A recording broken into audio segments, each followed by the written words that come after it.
Hello and welcome to Queen's Podcast. My name is Heather Darcy. I am the author of Anna, Duchess of Cleves, the King's Beloved Sister, out now and out next year, Children of the House of Cleves, Anna and Her Siblings. I am delighted to introduce Katie and Nathan. I do have to warn you that they do use explicit language, so if you're not into swear words, then this sure as shit is not the podcast for you.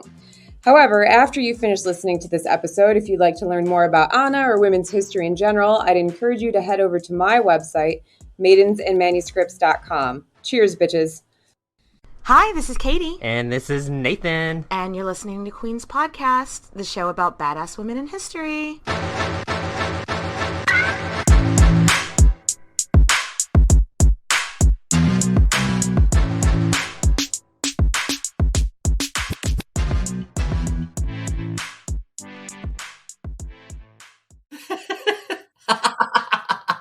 Katie. What?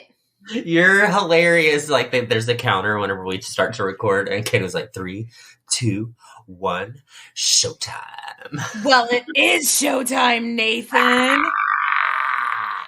Happy Halloweener. Happy Halloweener. Happy Halloweener. We are recording this on Halloween Day. If y'all haven't seen Nathan's Halloween costume, he was the Queen of Hearts this year. Off with that head. Go on our Instagram. It is fierce. Like, I didn't even bother posting my own Halloween costume because I was like, well, I don't need the comparison. Nathan's was so much better than mine. Go check it out. But anyway. You know who else was the bomb diggity? Who? Anne of Cleves. Nathan, give us a short recap on what we touched on last time. All right. Anne of Cleves, German Duchess. Lots of people want an alliance with her and her brother, William. And he's quite the brat, too. Yeah, we don't love him. Yeah, not a good look. Henry VIII of England decides that he wants an alliance with them and decides to marry Anne after seeing her beautiful portrait. And it is a beautiful portrait. So Anne travels across the world to marry this stanky-leg stranger, and it's going fine. We left off on their wedding night. Stanky-leg Henry and Anne were put to bed. And nothing happened. Nothing happened. Yeah. So Anne wouldn't immediately be alarmed by this because it was actually the Epiphany feast day, which is a religious holiday. And it's, not uncommon for religious folks not to fuck on holy days. Yeah. Holidays, holy days. Holy days, holidays. I wonder if that's where it came from. Oh. So it's likely that Anne probably had some anxiety about this not consummating the marriage thing because she may have heard about Catherine of Aragon. Yeah. There's that. But her ladies would have been like, no, it was the Epiphany. We don't worry about it. And she would have been like, yeah, you're right. I'm not gonna sweat this. Yep. But then time went by and no boning. It was a no bones day. So they shared a bed for like many, many nights in a row, and nada, zilch, nothing. Nothing happened. Anne was worried about this. We really just don't know. Yeah, there's really no evidence of whether or not she was alarmed by not boning her husband. But look, they were perfect strangers, so we don't talk about it a whole lot. But it must have been so awkward. Like in these royal marriages where you meet the person that you're going to marry like 3 days before you marry them. There had to be plenty of situations where people took a while to get to know each other. Yeah, for sure. Maybe she just thought, we're just taking a minute to get to know each other first, right? Right. However, unbeknownst to Anne, Henry told his dude Cromwell, and I liked her a little before. I like her a little less now. Right. And then that got misconstrued. And then he complained to Cromwell that she stinks. Coming from the guy with the stanky leg. Yeah. Maybe it's you, actually. Maybe you are smelling your own leg. Yeah. And then he said that her boobs were saggy. Well, if you got big knockers, they're not going to be like ping all the time. Fuck right. You. Yeah, fuck you. And he said that her belly was saggy too. And I'm just like, hey, Henry VIII, have you looked in a fucking mirror lately? Right. We're not here to body shame anybody, but Henry VIII, just look in a fucking mirror before you say these things. Again, pot, kettle, black. Right. But like he took these things, like her having a saggy belly and saggy boobs, to be like, well, I could tell that she wasn't a virgin from that. But how'd that work? How'd that work? I mean, I get what he's saying, and that like maybe, you know, when you've had a baby. Yeah. But like also, or just you've been, the women you've married up to this point were petite. This is your first curvy lady. I think it's the latter. Like, I definitely don't think she had a baby, Nathan. She was not pregnant. Yeah. And I feel like people believe that, though. Oh, there is definitely some people that, and this is a whole other episode, believe this rumor that she had a secret illegitimate child before coming over. No, she just wasn't a stick, which is fine. Right. She was a curvy queen. She's a thick girl. We like her girls. THICC. Thick. Yeah, she's a thick bitch. She likes tempo. Fucking up to the tempo. Anyway, something we'll get into a little bit later down the line. These critiques of Anne's body come from Cromwell when under duress. Like when they're written down, they're under duress. So if you don't know what the fuck I'm talking about, stay tuned. We'll get into that a little bit more later. Yeah, Cromwell was not telling all the truth and nothing but the truth. So help him, Jing. Let's a little teaser. Let's save that for later. But what we do know is that Anne was ready to embrace her new homeland. And just 5 days after her wedding, she had already shed her heavy German garments. And if you remember from last time, the German-style ladies' clothes, much, much heavier, much more covered. Yeah, they're covered from head to toe. In the show notes that Nathan and I are looking at, I put a picture side by side of Jane Seymour and Anne of Cleves portraits. Because I wanted to show, like, today we would consider them both extremely covered up. But look at that neckline on Jane Seymour. Yeah, her neckline, I mean, that neckline goes down to their tatas. The tatas. And whereas Anne of Cleves was basically in, like, a turtleneck. I mean, they look gorge. They both look gorge. She probably stepping out in these English-style clothing, which was actually French-style clothing, would have been a big adjustment for her. But right. She was fearless. She did it. She was like, I want the people of my new country to know I like being here. I'm happy to be here. I accept them. Embracing the culture, right? Yeah, even if it made her feel uncomfortable. And might I just add with Anne of Cleves, where's that belly that Henry was talking about? I see a very, very tiny waist. Animal waist. Fuck you, Henry. Anywho. Yeah, so she makes her first public outing dressed in the English style, which, like I said, was the French style. And everyone was really impressed by her efforts. They were like, okay. Look who's 5 days in. That's pretty quick. Trying to acclimate. She had already been doing all these other steps to make sure that she acclimates to the culture. She was the people's princess. She was the people's queen, and the people loved that she was trying to be one of them. Yeah, she loved them for loving her, and they loved her for loving them, and they all love each other. That's showbiz, kid. So, and from their wedding in January until March or so, for the most part, everything is fine. Fine. No, I feel like that's like her recurring theme. Yeah. So her and Henry didn't appear to have really good chemistry, though. But again, I think, Anne's just thinking, we're brand new at this. This is a brand new marriage. It'll come later, Yeah. And in public, they were actually, no one knew anything was remiss. And I don't think Anne knew anything was remiss either, Yeah, and Henry, I mean, we do have to note that Henry hadn't married a woman that he didn't know at this point. So this would have been the first chick that he never met. And which was commonplace for most kings is, you married a basic stranger Rando, for an alliance. Catherine of Aragon, he grew up with, basically. He knew her for like 7 or 8 years before they got married. And then Anne Boleyn, obviously. Jane Seymour, also, he chose her as well.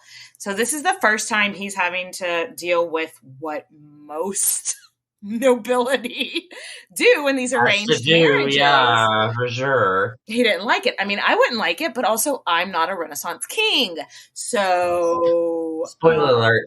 Spoiler alert, in case you thought I might be a king from the 1500s. I am not. So there is this one story that gives us a real good glimpse into Anne's personality, and it turns out she's a hard-headed bitch, and I love this for her. I love it. I know. From one hard-headed bitch to another. We love a hard-headed bitch over here because we are both one of them. Yes. So Henry wanted Anne to meet his daughter from his marriage to Catherine of Aragon. Mary the First. Yeah. BD. Yeah. And Mary at this point is illegitimate, quote unquote. And y'all, I don't think Anne understood this arrangement at all.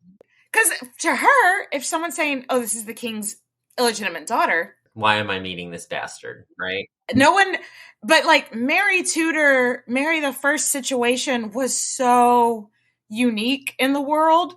It's like, okay, yes, she's an illegitimate daughter, but she's also still kind of a princess. And her mom was kind of the queen, and they kind of had a baby together. It's like, okay, we all have to say that she's illegitimate to make the big man happy, but she's still like basically a princess. Like, just no one explained it. She didn't get it. Get it. And to be fair, wouldn't you be confused by that situation as well? Yeah. I would too. Like, she didn't get it, and this is the first time that we really saw how strong-willed she was. I think it really did take some balls for young Anne to literally stand up to Henry and stand up for herself when she thought that she was being disrespected. I can understand how she must have thought she was being disrespected, because it just wasn't her culture. Well, first of all, it wasn't normal anywhere. This is a very odd situation going on here. Which is why we're still talking about it so commonly 600 years later or whatever. Right. But it was a weird situation. Yeah. And so she's like, I don't want to meet your illegitimate daughter. And I guess somebody eventually took her aside and was like, no, this is a different situation. You're gonna do that. Because her and Mary end up becoming very, very close. Mary was only like not even a year younger than Anne. I know. They ended up having a very, very close friendship for the rest of their lives. So I guess she got over it. Not much of a choice there. You got to get over it, or else he's going to kill you. Yay! This is fine. No, it's not. Anyway, let's circle back. So in March, Brother William, Duke of Cleves, starts shit with the Holy Roman Emperor Charles. State of mind. Yes. And William immediately looks over to his new brother-in-law, Henry, and it's like, hey, bro, what you say, boy? I need an army. I need some troops. I need armor. I need money. And then Henry's like, wait, oh, what the fuck? What? Uh-huh. What? Excuse me, what? He's not trying to be in a war against the Holy Roman Emperor. Because we also have to remember that the Holy Roman Emperor, Charles V at this time, is also basically like the King of Spain as well. I'm not trying to be in a war against someone so rich and so powerful. And he kind of was like, it feels like you waited to start this shit with the Holy Roman Emperor for this marriage. Like, you waited until we were in an alliance to start this. And I did not sign up for that. Right. I don't really blame him for. Right. How happy are you that you never have to worry about your I never have to worry that my brother and husband are ever going to go to war. Yeah. I don't have a husband, but that would be a nice thing not to go to war. It's a problem that she endured that I will never have to worry about. So I'm jealous that she had castles, but I'm very happy that neither my husband or my brother can ever start a war to begin with, and they're never going to go to war together because it's Awkward turtle. That's Yep. what I'm doing right now, guys. Yep. So also around this time, a lot of Anne's German crew packing up and going home. Yeah. Some stayed with her, but not all of them. One girl that was assigned as one of her English ladies in waiting was the very young niece of the Duke of Norfolk, a girl named Catherine Howard. You know who else was a beautiful niece of the Duke of Norfolk? Anne Boleyn. Oh. So this is not an accident. This is the Duke of Norfolk is just kind of like, want to fuck my niece. Want to fuck my niece? Yeah, basically he's like, oh, you know what happened last time? I got really powerful when you wanted to fuck my other niece. So here, I got this other super hot niece. You want to fuck her? And Henry he knew Henry's type. I mean, can I just... Why wouldn't you stop after your last niece's head got cut off? And his nephew, because George Boleyn as well. Yeah. Oh, yeah, that's right. Why? Stop. No fucking nieces anymore. Can't stop, won't stop. Please fuck my niece. But no, he did it with Mary Boleyn, who was Henry's mistress before Anne, and then Anne Boleyn. And so this is the third time that he's been like, I got a hot niece. You want to fuck him? And it works for him very well because they get their heads cut off, but he just gets rich. So it's fine. It wasn't an accident that Catherine Howard ended up being a lady in waiting for Anne of Cleves. The Duke of Norfolk was specifically like, oh, I see a crack in the foundation here. Let me put my hot niece here. And it worked. Again. Fuck my niece again. This will be my third niece that you fuck. She might get her head cut off again. Oh, foreshadowing. We're going to hell. Yeah. So we don't want to go into to Catherine Howard too much here, guys, because I think Anne of Cleves would be a little bit pissed. Well, just like in Catherine of Aragon's episode, we didn't talk about Anne Boleyn too much. In Anne Boleyn's episode, we didn't talk about Jane Seymour too much. So skip ahead. Yeah, they're all going to get their own story. Yeah. But it seems pretty likely that Anne noticed that Henry was paying a lot more attention to his ladies in waiting and was like, oh. He's like barely paying attention to me. Why is he looking at this Howard chick so much? So like, I have to wonder if she had been given a heads up that like English people keep mistresses. Because it doesn't seem like her parents stepped out on their marriage. Yeah. She wasn't prepared. And so maybe her ladies were like, hey, look, that's a thing here. Men step out on their marriages and you just kind of roll with it, you know? Well, I mean, I feel like she would know, though, right? Because she would have heard about French kings and... Right? Because didn't everybody have mistresses? Like, that was just a normal... Well, if her parents didn't, and remember, she grew up very, very sheltered. She didn't see a lot of the outside world. I don't know. Touché. Anyway. That's French for yes, touch. Is it? All the way up until May, it seems like Anne just didn't feel like she had anything to worry about, really. Like, no, they weren't having sex, but they'll get to it eventually. They're not in a rush. The people really seemed to like her, so that was good. She was acclimating to her new country. That was good. Nothing to worry about. Everyone outside of the inner circle in the country as well, also, and not her inner circle, Henry's inner circle knew that he was like, meh. That's a direct quote. That's a direct quote from the public. But that conflict with Anne's brother and the Holy Roman Emperor was just like driving a wedge between this couple. And I don't know how aware she was of that. Yeah, and Henry at this point is becoming more and more infatuated with his teen bride. His teenage mission, because Catherine Howard was like 15, 16. Teenage wasteland. I don't like it. Nathan. Yeah, and the more that her brother demanded funds for his war, the more Henry fell in love with Catherine Howard. Mm. That's when Henry was really like, I never wanted to be in this marriage to begin with. And that's when things got serious. So I think it's really interesting that the common belief is that Henry was like, OMG, I have to divorce this woman right away because she's so fucking ugly. Yeah, but people never talk about the political stuff that was going on. Yeah, exactly. It really seems like while he was never in love with Anne of Cleves, the move to get the marriage annulled had more to do with not wanting to spend a lot of money to go to war. Which, same. War, what is it good for? Absolutely nothing. So good, you know. And yeah, Catherine Howard was part of it, but I feel like people play up the, oh, she was so ugly and the beautiful mistress thing more than it was actually, it just makes for a better showtime. Drama. Yeah.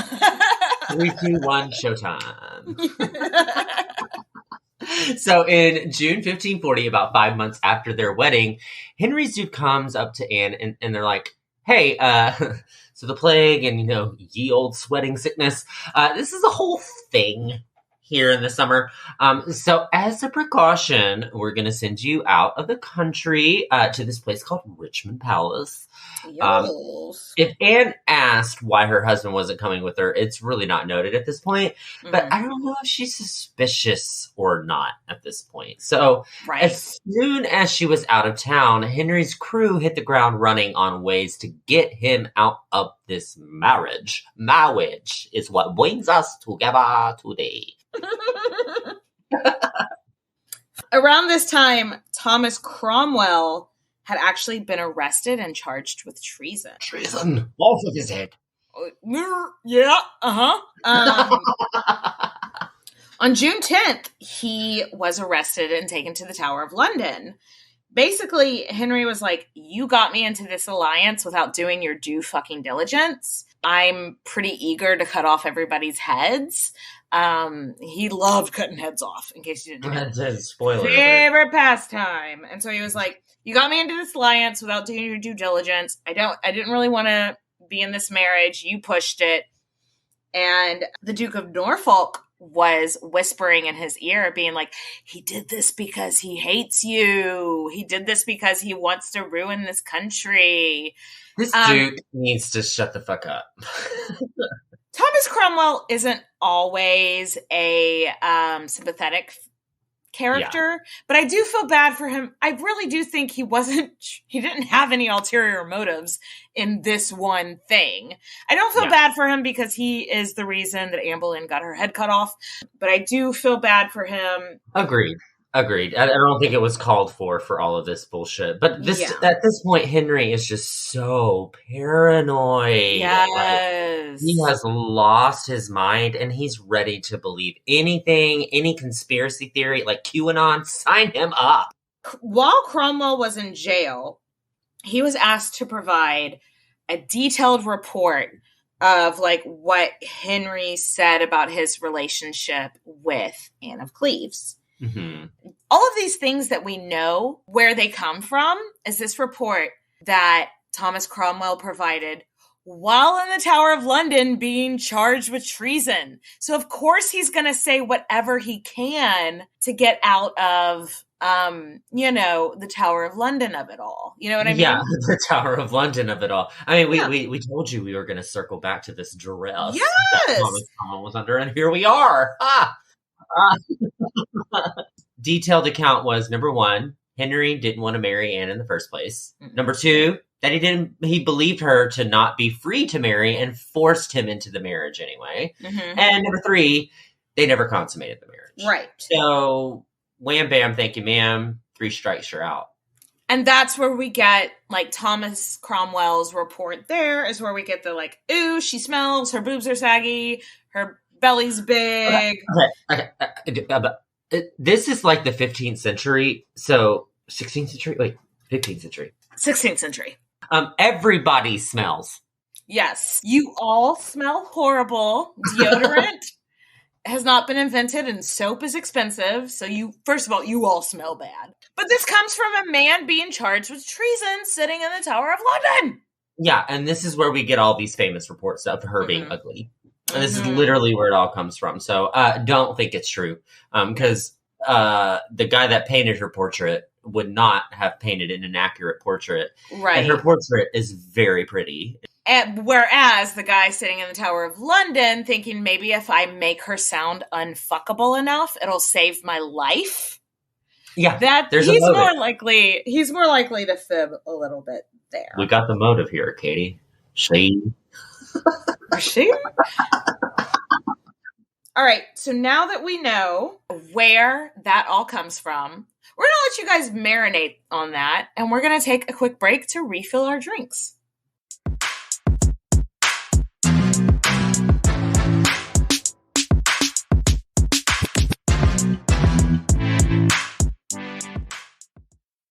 And we're back. So let's talk about, like, at least one nice thing in this retelling from very scared Thomas Cromwell that that Henry supposedly said about Anne. Supposedly after, like, their first night together, when Henry was like, I don't like her, Cromwell was like, but she does have a queenly manner about her, right? And Henry was like, yeah, right. I feel like that's something that people say about me quite frequently. Do you have a queenly manner? Yeah, but for a different reason, maybe? Oh, I didn't think about that, Katie. Oh my God. So, I mean, I guess it's like one nice thing he said. You usually hear about, like, okay, why did Henry VIII divorce Anne of Cleves? And all you hear, ugly, ugly, ugly. There seems to be a lot of other factors in play here. Thomas Cromwell, who was, like, on death's door, even made sure to, like, go out of his way to be like, but she's really cool. You know, I think that is really, really interesting, don't you? Yeah, I agree. Because he could have just been a complete dick and been like, yeah, she was never fit to be a queen. She was never meant to do this. She's a fucking peasant commoner. She had been brought up in this hugely conservative household that, you know, taught her how to be a queen. So, of course, she had a queenly manner. Fuck you, Henry. Yeah. She also is gorgeous and smells like a bed of roses. I'm sure, compared to him, I'm sure she does. About a month later, Anne has been sitting in Richmond. She doesn't know that Henry is hardcore looking into a divorce at this point. But she's got some feelers out there. It's like, something's not quite right now. Mm-hmm. Her brother and sisters and mom are writing her from back about the impending war and probably asking her, like, when's your husband gonna send some troops, yo? I need the money. Money. And she's like, he just hasn't mentioned anything yet about this shit. So I don't know. Not good. Your family back home is asking for money and being like, you are responsible for this. And it's just being like, I'm so new. I am brand new. I cannot help you with this. New world. And so Henry's dudes show up at her palace in Richmond and are like, hey, we have news. You're not going to like it. The king wants an annulment, and we're like, he's close to getting it, and we need your consent to go forward. It was more of a courtesy than anything else that they were doing this.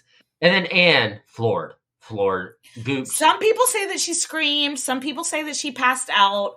But I get that. Like, when you're so surprised by something like that, I feel like an emotion you have no control over is normal. Exactly. No, agreed. There is no norm when you're emotional. It's trauma. And also, have you I don't think you've watched the full series, The Tudors.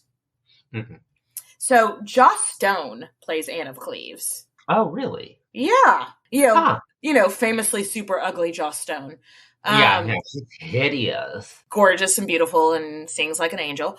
But she does such a great job. The scene when they tell her, like, the king wants a divorce, and she's just like, is he going to cut my head off? Obviously, we have no idea what her internal dialogue was, but Gotta cross your mind. she knows what's happened with Anne Boleyn. It would be a natural reaction to be like, is he going to cut my head off? So that, when I was researching this, that scene, I know it's a fictional show and highly dramatized, and a lot of critics don't love it, but that scene kept popping up in my head where she's just like, but am I gonna die? Is this like how that starts? I think that is a natural reaction. I honestly think that anybody would have felt that way in her shoes. Yeah, and no one in her family had ever gotten a divorce or an annulment or anything. So she had no idea what's going on. But can you imagine, like, the range of emotions that she was feeling? Like you just said, not only is it like, I'm gonna lose, am I gonna die? It's like, you lost your husband. What's gonna happen? Are they gonna send you back? Family gonna say, what is he gonna do to my family? What is next for me? Mm-hmm. I feel so much like sympathy for her in those few months there, like trying to figure out what's next for me. Okay, so let's fast forward. And basically Anne's like, okay, whatever you want, just don't chop off my head, okay? Yeah. And so she wrote Henry this letter that's just like, OMG, you're so right. I would love to be your sister, hence the cocktail that I made. You divorced me. You agreed to this divorce. You're gonna be my sister now, which is weird, but... Yeah, because nobody wants to bone their sister. Right. I mean, except, like, Cleopatra's descendants. They probably would have fucked their sister. Yeah. I just need to take a screenshot of Katie's face right now and make it its own GIF. Yeah. So she sends back her wedding ring and tells him, smash it into pieces because it's meaningless and they were never really married anyway. This is so emo and I am here for it. She is being so extra. Like, it's so... please don't chop off my head energy, like just please don't, whatever you want. Yeah, just a little bit of caffeine and desperation. I mean, I get it though. Like, she's being extra, but I totally fucking get it. Like, what happens whenever you oppose Henry VIII? You get your head cut off. So, since, been here, seen his number one dude get arrested for treason, why am I going to fight this? Like, right. Just accept it and roll with the punches, which I am here for. This is why I love you, Anne of Cleves, is you read the room. She read the room and she assessed the situation, and then she was over the top with like, yes, you know what? We were never married. I'll be your sister. Cool. Sounds like another famous retelling that you guys have probably heard is that her ladies in waiting gave a statement where they were like, well, have you had sex? Have you slept with the king or whatever? And she responds something like, he kisses me at bedtime and tells me good night, and he kisses me in the morning and tells me good morning and wishes me good day. Isn't that enough? Because of that, it kind of became a bit of a joke of like, oh, how naive is Anne of Cleves. And Nathan, you and I have discussed this over on Patreon. She knew where babies came from, right? Yes, she absolutely knew where babies came from. I mean, this would have been something that she would have been raised with. Yes, she was raised very, very sheltered, but also she was raised in a place where it was all women. And sometimes that meant pregnant women. And sometimes that meant women giving birth. Yes. Yes, she had a very basic education, but you know what's pretty basic in life? Yoga pants and pumpkin spice lattes? Yes, but also reproduction. Different kind of basic, Nathan. So she would have known where babies come from. So anyone that's like, oh, she was just so naive. No, I think maybe she was embarrassed that her and the king hadn't fucked yet. So she kind of played coy. On our Patreon interview that we did with Heather Darcy, who wrote the book. Shout out, bad bitch, Heather Darcy. Oh my God, love her. But in that Patreon episode interview, we asked her about this, and she thinks Anne was being sarcastic. And just like her ladies didn't get it, where she was like, oh, isn't that enough? Like, how dare you fucking ask me about my sex life? Like, I mean, it totally makes sense because that's something that, Katie, I don't ask you about your sex life. Like, thank you. Yes, this is not something that I want to know about. And either. If you did, I would probably give you a really fucking sarcastic answer. Like, oh exactly. no, he kisses me in the morning. Isn't that sex? You know? Yeah. I love it. So anyway, either way, the cookie crumbles. Henry's annulment granted. On the grounds that Anne was actually already married to the Duke of Lorraine. So this is such bullshit, Henry. So soon after, the Duke of Lorraine's son marries Christina of Denmark, who we had talked about before. And Henry actually told all his ambassadors who were like placed in Europe that were invited to the wedding that they couldn't go because it would undermine this annulment. It was like, you can't go to the Duke of Lorraine's son's wedding because it's going to validate that it's a real wedding. And obviously, we all know it's a sham because he's married to Anne of Cleves. Oh God, this dude, I cannot even stand him. This fucking guy. On July 9th of 1540, 6 months and 2 days after she became the Queen of England, she officially became unqueened. Unqueened! That's like the opposite of our podcast, unqueened podcast. But unlike when Catherine of Aragon was unqueened, Anne was showered with gifts for agreeing. You know, she's like, I mean, Henry's last divorce was a little messy. To say the least. Yeah. So which one? The fact that she took this and was like, okay, I'm just going to deal with it. He was like, hey, I'm going to give you money and prizes. And jewels and palaces. You're entered into the raffle. One thing that I found really, really interesting that was different. Catherine of Aragon, we know that she got to be present at the trial about their annulment.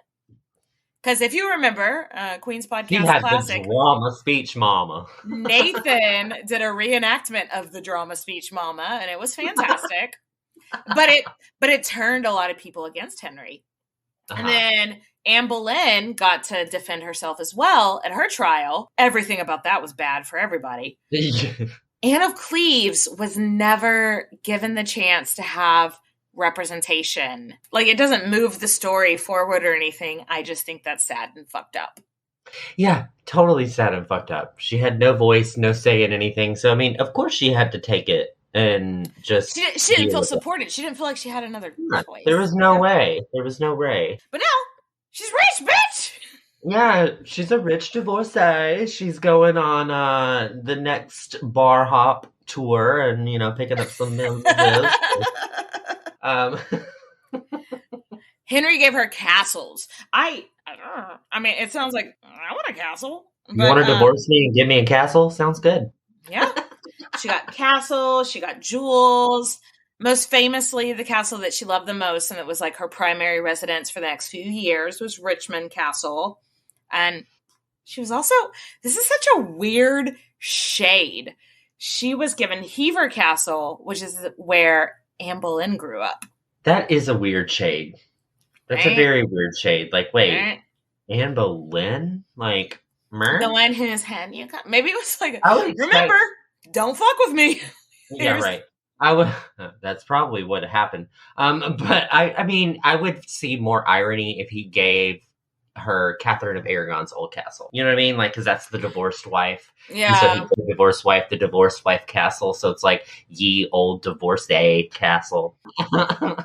He also gave her an income, which usually women in England at this time, to get an income not attached to like what your husband was giving you, you had to be a widow. So the fact that she wasn't a widow and she had like this steady income independent of her marital status, really, coming to her. It's pretty cool. Yeah, no, totally cool. Totally cool. But the stipulation was she couldn't leave England. Yeah. Because it's like, it would be way more expensive for him to send her all the way back to Cleves. And also, while she's in England, he also could have her as like a bargaining chip. Don't start a war with England because your sister's here. Mm-hmm. But her brother was a dick anyway, so I don't think he would have cared. Like, let's be real. Love him, no. Yeah. So people debate why she stayed in England. So Katie, what do you think? Well, there's the autonomy. If she had gone back to Cleves, she would have to live in her brother's household. And in England, she's got her own household. She's got several of her own households. So there's one She's thing. got Anne Boleyn's castle. She's got Anne Boleyn's castle. Also, I think she genuinely liked England. I think there's a reason why she adopted the culture so quickly. Yeah. You know, and that she came around so quickly was because I think she was like, oh, these people are cool. They like pubs. They like fish and chips. Let's go. I like pubs. I like fish and chips. I honestly think that there was so much war dicking going on, you know, with the Holy Roman Emperor, with her brother, and there's so much fucking fighting that she felt safe, right? Like, yeah, she felt okay. She's like, all right, if I go back home, I could be kidnapped, I could be murdered, I could be sold off. Yes, we talked about that in the last episode. We compared her to Eleanor of Aquitaine, where it's like, while she was traveling, she was very nervous about getting kidnapped. Mm-hmm. So if she went back to Cleves while Cleves was at war with the Empire, while the Empire was striking back. I love the Star Wars reference. I have never seen a Star Wars film. You referenced it. I love you, Kate. I love you for loving me and loving everybody. Oh, that's Showbiz Kid. That's Showbiz Kid. Showtime. You're very right. She could have been kidnapped in a situation like that. So why not just stay put in the mini castles? She laid low, man. Like, I think throughout all of this bullshit, she laid low and was like, all right, I can fight with the King of England, or I could get a castle. Or I can get a castle. I could stay in England or get kidnapped. Stay in England. So it's like, I could be my own person or go live under the rule of my brother. Be my own person. Be independent. Yeah. Like, all the women who are independent, throw your hands up at. One thing that I think is kind of interesting is she started like a side hustle. She started selling beer and learning about like how to make beer. And I'm in love. I know. Like the records, her like receipts or whatever show that she bought like so much beer. And so the assumption is that she had bought it to sell it and started learning how to people make beer and kind of had a little side hustle. I love that. Her own personal Heineken. She had this autonomy, but also sadly she was still kind of a prisoner, you know? Yeah, she was for quite some time. And Henry made her send all her letters that she wrote to her mom, sisters, brothers, so that he could like proofread them. AKA, he's paranoid, guys. Like, he's got the stanky leg and it has infected his brain. It really is. Real. Let's be real. That's actually a theory a lot of people have, is that... Yeah, that's always been my theory, has been that he got that infection in his leg and it gave him a brain infection and he went psychotic. She had to send any of her letters that she sent home or any letters she got from home had to go through Henry's dudes first.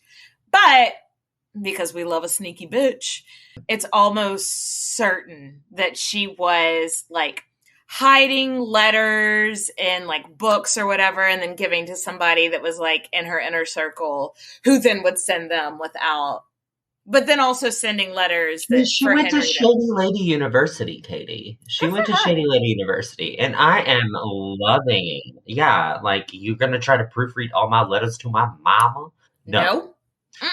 So during this time, Henry ends up marrying his side piece, her former lady-in-waiting, Catherine Howard. And Henry marries Catherine just 3 weeks after the divorce. This isn't the first time that he's married somebody way like too quickly. Serial monogamist, for Yeah. sure. Yeah. Like, he is a serial monogamist where it's like, bro, you can't be single for more than a year. Literally. He wasn't good at it, no. Mm-mm. Also, on the day that he married Catherine Howard, Thomas Cromwell was executed. Yeah, despite the fact that he called her ugly, so he tried to get his head not cut off, but he still got his head cut off. Bitch. Like, I imagine that was a very busy day at court. Like, I imagine people that attended both events had to go home and change clothes. Because, like, what can you wear that is appropriate for a wedding and an exception? You know, a wrap dress. A wrap dress. A wrap dress. You're absolutely right. Diane Van Fistenberg was there. Wow. We don't know what Anne wore because she stayed her ass home that day. A wrap dress. She wore a muumuu. She wore her slippers because she stayed home. She was like, I don't want anything to do with either of this shit. So again, she's laying low. That's kind of her game. She'll got low. Yes. But she is officially on the king's records as her sister. Like, that's his sister. Sorry. That's her new title. King's sister. That is where she stands in life, which is nice work if you can get it. So she's obviously welcome at court anytime because she's now the king's sister. And when the holidays roll around, she's like, fuck, this being at home alone sucks. Sorry, I had to do a Home Alone reference. She's going to court. She's like, I'm going to court. And New Year's Day, 1541, is her first public appearance since the annulment. And kind of ironic because that's the year to the day that she had that horrible meet and greet with Henry trying to be the commoner. Y'all, when Catherine Howard found out that she was coming to court for New Year's, she freaked out. She didn't know what to do. She was like, this is going to be awkward schmawkward. This is going to be awkward turtle making babies all over the place. Like, what? This was a first also. This was the first time that a previous queen was coming to Christmas and coming to New Year's and hanging out with the new queen. Nobody really knew what to do. Could you imagine, like, her Christmas cards that she sent out with probably, like, middle fingers up? Like, fuck you. Tell him, boy, bye. Boy, bye. There was this German tradition, the German nobility, and she and her sisters practiced, where it's like you tried to one-up each other with your Christmas gifts. Or just, like, any kind of gifts. Any kind of gift-giving situation. Where it'd be like, oh, I got you a ring. Oh, that's cute. Well, I got you a whole set. Ring, earring, necklace. Oh, well, that's cute. Well, I got you this horse with a matching set. Oh, well, that's cute. Well, I got you a carriage with a matching set. They were just always trying to one-up each other. And so that's what Anne did when she came to New Year's, which was also to celebrate the whole holiday season, all in all. Mm-hmm. With the new queen. So Anne is presented to Catherine Howard and throws herself to her knees and is just like, OMG, your grace, I am not worthy to be in your presence. You're the most beautiful person I've ever laid eyes on, and I am so honored to be here today. Catherine Howard is just like, what are you doing? Like, why do you have that accent? Get up! Like, she was so uncomfortable by this, like, overwhelming show of devotion. You know what I mean? Mm-hmm. It's like, please get the fuck up and please quit doing whatever you're doing. And Anne brought all kinds of gifts for Catherine, which she was not prepared for. She ended up giving Anne 2 puppies, and that had actually been given to her by Henry. Regifting situation that I'm pretty sure Katie would be here for. Like, yes, please give me the puppies. I will take the puppies you don't want. But it also just kind of showed that, like, in at least Anne's mind, she won the gifting situation because she came with gifts And Catherine had to regift. So at least in Anne's mind, she definitely won that situation. Yeah, after the initial awkwardness faded, it was actually a really fun, like, family reunion. Yeah. Very weird family reunion, but it was, they had a great visit, you know? Yeah, Catherine and her really got along. Like, Yeah. there was no, like, issues there. And got along with everybody. No Yeah. one at any point was ever like, oh, what a bitch. Like, she got along with everybody. Yeah, and they ended up staying up all night and partying after Henry went to bed, which, I'm a bitch. Because he's old. Yeah, like, his stanky leg needs a draining. Gross. So she and Henry actually exchanged gifts, which gives us an indication that, again, they're on good terms. Yeah. And it was very visible. It was a very visible visit. So everyone at court could be like, oh, wow, look. Basically, they were like, she is such a good sport. No. So having all this money to give these extravagant gifts. Like, she's just not harboring any bad feelings. No. But it was a great PR move on Anne's side. Yeah, she had a good PR rep. Absolutely. So fast forward again.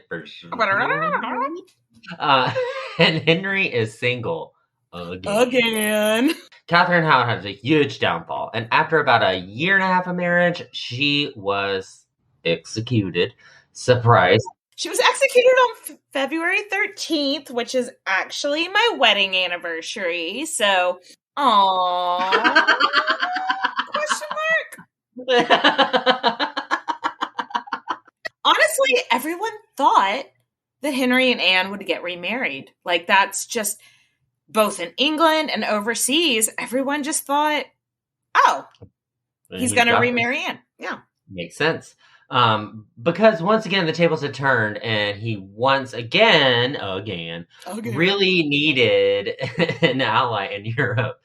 France, Scotland had allies, and they were both notoriously not fans of England. I don't know if you've ever heard of that drama, but let me tell you. It's a whole thing. France and Scotland do not like England historically. And so once their powers combined, he's going to need... They are Captain Planet. They are. Okay. We're a planeteer. You can be one too. Cadorsing your wife is the thing to do. Looting and polluting is not the way. Just cut her head off anyway. Just cut her head off it. I am Captain Asshole.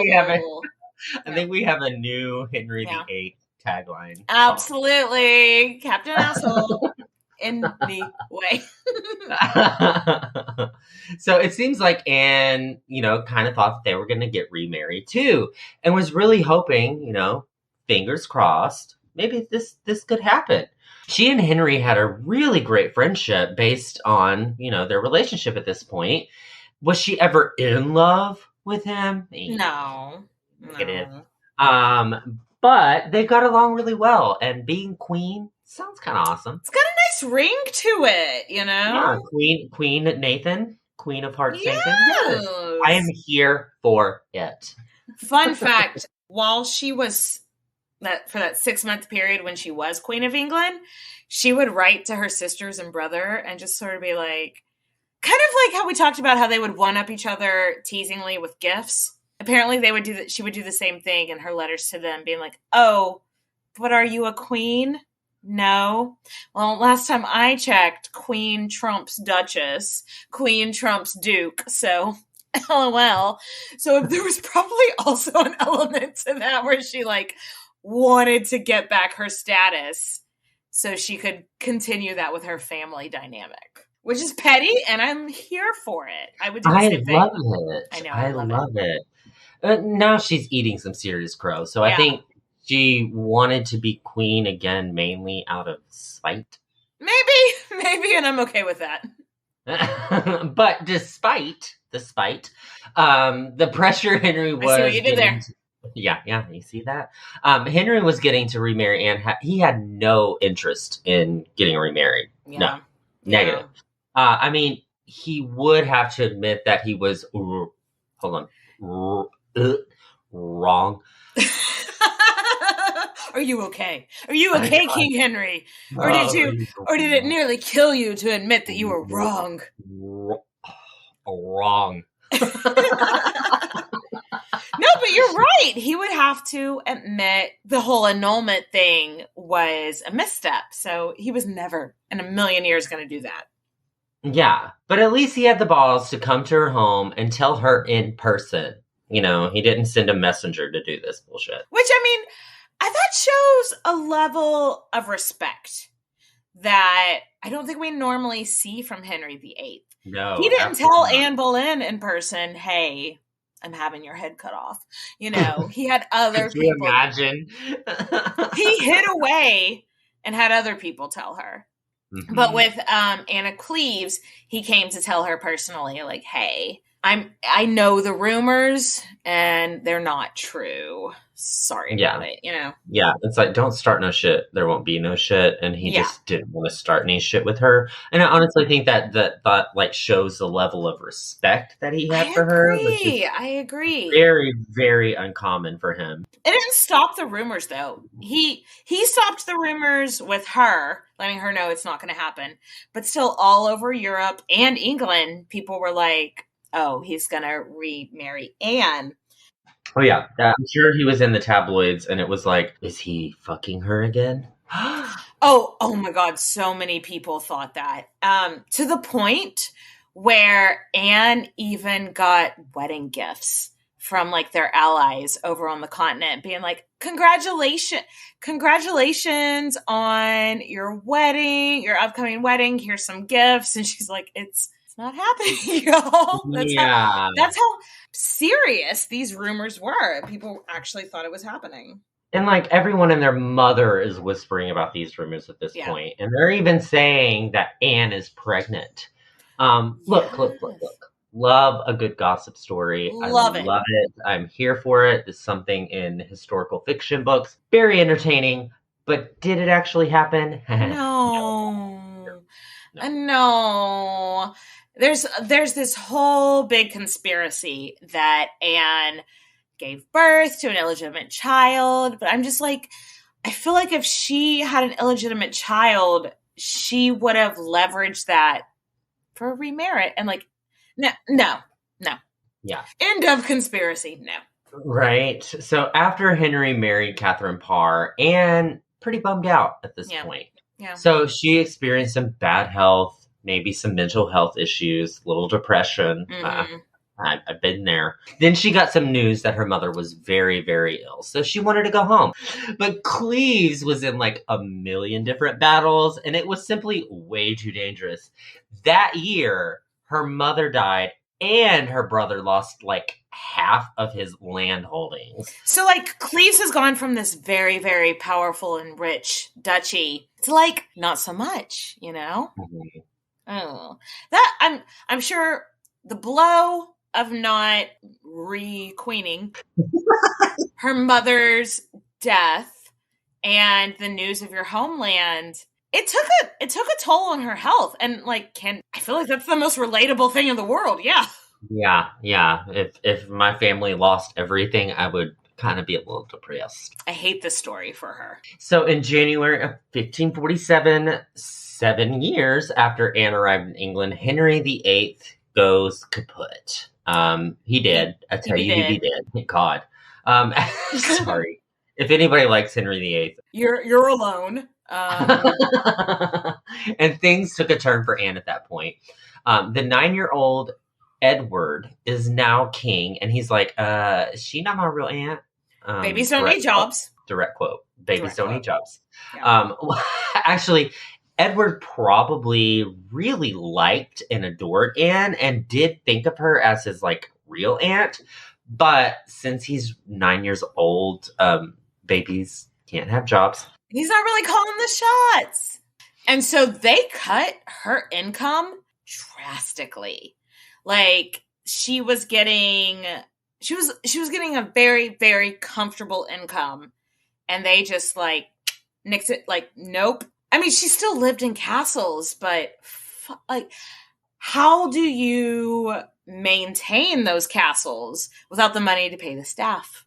without the money to keep the grounds up. Like, you need money to keep an illustrious life going on. And she wasn't getting that. And that sucks. Yeah. It's the type of poor that us real poor's people don't really understand. Never gonna understand royal poor. No. That's another song that we need to release. Never gonna understand royal poor. Living in their castles, but they're poor. He's so sad with all of his money. Oh. But I could understand for Anne, who had never understood balancing a checkbook. You know, like, this would be a level of distress for her, right? Agreed. Like, Anne kind of got the memo that this new regime wasn't, like, really into her, so she lay low. Again, the girl of laying low. She's good at reading the room. Yes. Like, this is her speciality. Yes. She moved into Hever Castle, but she didn't have to lay low for too long after this because Edward VI died again. Okay. No, he only died once. Just once. And before long, her friend and ex-stepdaughter, Mary, was queen. And she and Mary really super close. And I still believe that Mary gets such a bad rep. They got over this initial drama, had a really good relationship, though Anne did have to witness the whole, like, Lady Jane Grey, #poor baby Jane. #poor baby Jane. Follow us on Twitter. Shout out to our first episode. Right. She didn't get to see that go down. So I can only wonder at this point, she's like, man, all these heads getting lopped off. Yes, I feel like for people that have been living in England for the last 50 years, they might be kind of, like, used to this head choppery.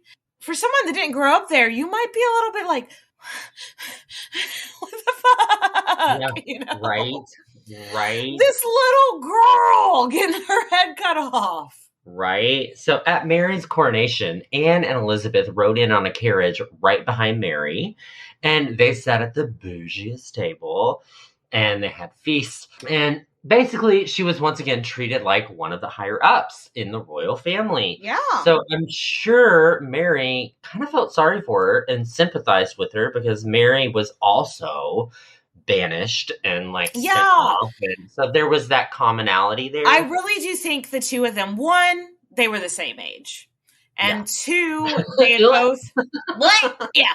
And two, they had both experienced such similar paths because of Henry VIII. Mm-hmm. I don't see how they couldn't have found, like, a connection, like, Mary had to have felt sorry for her, and, like, she felt sorry, like, they felt sorry for each other. So it was, like, again, a relationship built on mutual distrust. So yes, they're like, cool, Mary, you're Catholic, let's make England Catholic again. Mika, I think Mika Red Hats. Yes, absolutely. When Mary was like, England is Catholic again now, Anne was just like, yes. I think her growing up in a place with such religious tolerance really helped her ebb and flow. Especially at this point, because that was a thing in England right now. Religious tolerance was not tolerated in England. Yeah, they're like, Mary was like, we're Catholic now, and she's like, I know Catholicism. I know her. Yes. Mary, full of grace, our Lord, our God. Yes. Yeah, let's do it. Let's hard Catholic. And Anne went so hard with Catholicism towards the end of her life, and I think that served her I think she was so smart. Again, she read the room. Yes. During Mary's reign, Anne actually tried to declare herself as Dowager Queen. And that was like right after Catherine Parr died. So, I mean, she was the only one left standing. So technically, she was a Dowager Queen. So but she was also the king's sister. So Dowager Princess Queen. Yeah. But somehow her application got lost in the mail. No, I never. Yeah, it didn't. It Yeah. never happened. Yeah. It just didn't happen, guys. I don't understand the whole process of becoming a dowager queen. It seems like it would just be like, hey, I was married to the king. He's dead. Yeah, it seems like Mary, even though they were like close, like specifically didn't let her become retroactively dowager queen. I can understand that from Mary's perspective, though, because she's already in a tumultuous. She's the first queen. She's the first queen. Let's not rock the boat any further. Yes. Yeah, let's not make a dowager queen. Oh shit! Then do I have to answer to my mother-in-law? Yeah, I get it. I get it. A little weird. A little weird. So totally getting this for her. It was like it's a hard no from everyone else too. They're just like, nah, it's too much paperwork. So in 1554, Mary marries the son of the Holy Roman Emperor. Surprise, surprise. Not just a state of mind. He's a husband now. So, is Katie being an awkward turtle? No, I'm being that, that GIF of Homer Simpson where he just slowly backs into. Yeah. I feel that's like what Anne of Cleves did here, because the Holy Roman Emperor and Cleves had been at war battling for so long now. So when Mary marries the son of the Holy Roman Emperor, they don't want a Cleves representative at court. So yeah, she's just Homer Simpson backing up into the bushes. She is reading the room. She's like, you know what? This is not a place for me to be present. I don't want to start any drama. And Mary was very thankful to her for not wanting to start any shit, Yes. So she wasn't at this point asked to come out at court at all. Like, she really didn't show up. She still got her income. She still had a couple of castles, which I had the same. But I get the vibe that it was kind of just like, why don't you just stand home at the castle, drink your watch some beer, Netflix, just binge a show. That'll be fine. I think I would be fine with that. Yes. Hashtag same. Absolutely. So that's kind of what she did. Like, can you blame her? Like, I would stay at home, order a bunch of beer, and get it door dashed to my doorstep and just be like, all right, we're good. So the next year, Anne's health really took a hit. So it had actually been on a steady decline for a while, but here we actually see like a major decline. It's likely that she had cancer in her stomach. And she dealt with that for a really long time, which don't love that for her. I do not love this journey. No, I hate that though. I love you, Anne of Cleves. She died of stomach cancer. So Anne wrote up her will in which she left all her dripping in jewels eleganza to Mary and Elizabeth. Basically begged that her staff be paid for the rest of the year, which, oh my God. Like, I feel like that's why she gave so much of her jewels to the other powerful women, and then was like, and then please make sure my staff make sure they find great jobs, or make sure they've got like a pension plan or something. I love it. It tells a lot about who she is. Right? Like, she reads the room, she takes care of everybody, and that's the reason she didn't get her head cut off. Not to say that all the ones that got their head cut off had anything to say about it. Like, they had no option. But Anne died on July 16th, 1557, at her home at a place called Chelsea Manor. She was only 41. I know. Back then, though, that was a lot older than it is now. But I'm about to be dead. She outlived all of the 6 wives. She was the only one that got to see the reign of the first actual Queen of England. Like, in her own right. She was laid to rest in Westminster Abbey. And some people like to be like, she was put somewhere that's hard to find. And it's like, all right, but she's still in Westminster Abbey. So I'm not going to be buried at Westminster Abbey.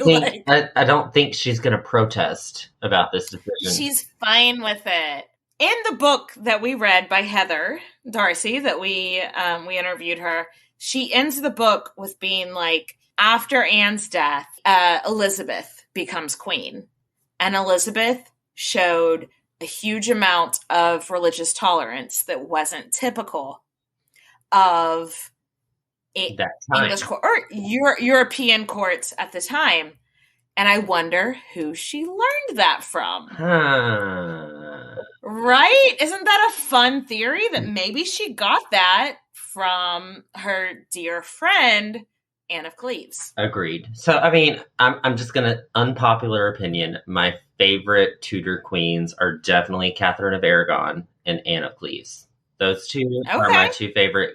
Katie, I already know your answer. It's Anne Boleyn. Oh, I just love her so much.